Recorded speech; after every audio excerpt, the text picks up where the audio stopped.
आम्हाला मलिक साहेब ते त्यावेळेचे chief secretary होते। त्याच्यानंतर हक आपले असणारे पुण्याचे SP होते।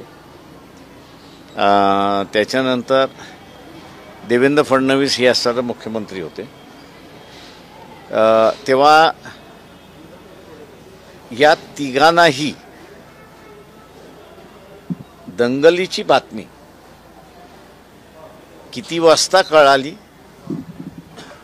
आणि ती कळाली नसेल तर का कळाली नाही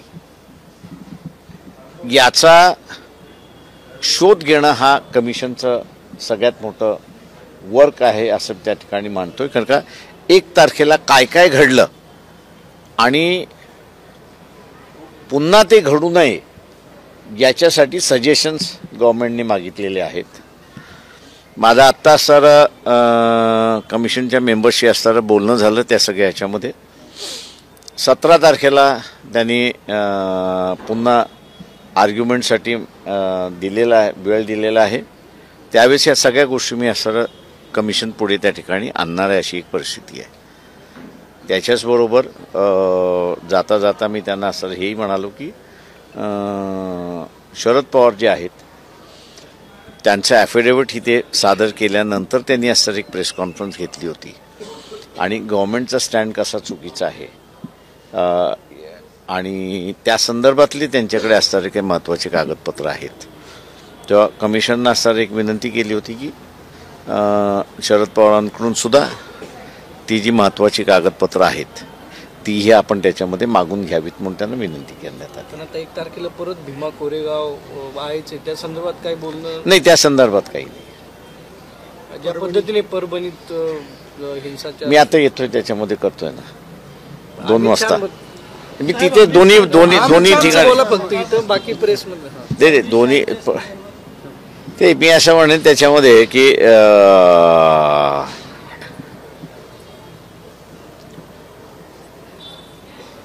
भारतीय जनता पक्ष आत्ता जन्माला आले, त्याच्या अगोदरचं जनसंघ होतं आणि त्याच्या अगोदरचं असणारा RSS होता। 57, 58, 49, 50 ही जे घटनेचा जो कालखंड आहे या घटनेच्या कालखंडामध्ये सर्वात मोठा विरोध जर कोणी केला असेल बाबासाहेबांना त्यावेळेस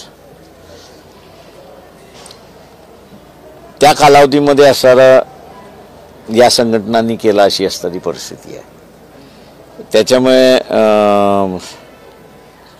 अमित शहाचं हाऊसमधलं असणारं जे काही वक्तव्य आहे की आंबेडकर करण्यापेक्षा देव देव देव देव असताना जर नावं घेतलं असती तर ती जी जुनी मेंटॅलिटी आहे ती जुनी मेंटॅलिटी पुन्हा बाहेर पडलेली आहे। त्याच्यामुळे असं नाविन्य काही आहे असं मी त्या ठिकाणी मानत नाही। तर त्यांना जे काही त्यांचे त्यावेळेसचे प्लॅन्स होते ते आताही त्यांना अंमलात न आणणं हे सगळ्यात मोठं अडचण काँग्रेस पक्ष नाही आहे तर ते बाबासाहेब आंबेडकर आहेत आणि त्याच्यामुळे त्यांचा असणारा जळफळाट हा होत राहणार अशी परिस्थिती आहे।